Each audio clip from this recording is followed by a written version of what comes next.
Cigarette এটা মুসলমানদের জন্য হারাম হারাম হারাম। কোন মানুষ বলতে পারে না যে সিগারেট হালাল, কোন মানুষের পক্ষে বলা সম্ভব না। যারা বলেছে এটা মাকরু তারা ভুলের মধ্যে আছে, তারা একেবারে তারা পরিপূর্ণভাবে তারা ভুলের মধ্যে আছে। জিনিসটা হারাম হারাম হারামের মধ্যে কোনো সন্দেহ নাই।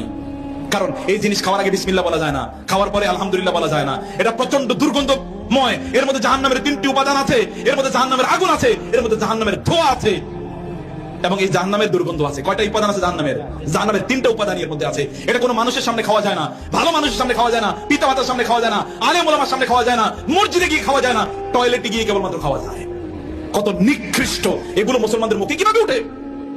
এখানে যারা আছেন এখন শপথ করে বলবেন এই যে সিগারেট বা ইত্তকার আপনারা গ্রহণ করবেন না, হাত তুলে বলেন। অনেকে ভয়ে আছে, এতদিন খাইলাম এখন কি এটা ছাড়িয়ে দেবো। বলুন না, হিম্মত করুন, আল্লাহ তাআলা শক্তি দেওয়ার মালিক। বলুন আল্লাহ আর এটা কখনোই স্পর্শ করবো না। বলতে পারবেন তো নাকি? এটা বলুন, আল্লাহ সুবহানাহু ওয়া তাআলা যেন আপনাদের জন্য সহজ করে দেন। রমাদান আসছে সামনে, প্র্যাকটিস করেন না। এই যে সামনে রমাদান আসছে, এখন আমি অনেককে বলবো 2 নম্বর যে কাজটি, প্রিয় ভাইরা, বহু জিনিস যে আমরা এই যে ওলামায়ে কেরামরা আছেন, এই যে জামা আছে না, এই টুপি, এই যে দাড়ি, এই যে জামা, এগুলোর কারণে বহু হারাম কাজ থেকে আল্লাহ তাআলা আমাদেরকে আল্লাহ রক্ষা করেন নিজের হাতে। কিভাবে রক্ষা করেন জানেন? এই দাড়ি টুপির কারণে খারাপ জিনিসের দিকে তাকাতেই পারি না। এই টুপি এই জামা কাপড় নিয়ে কি সিনেমা হলে ঢুকতে পারবো?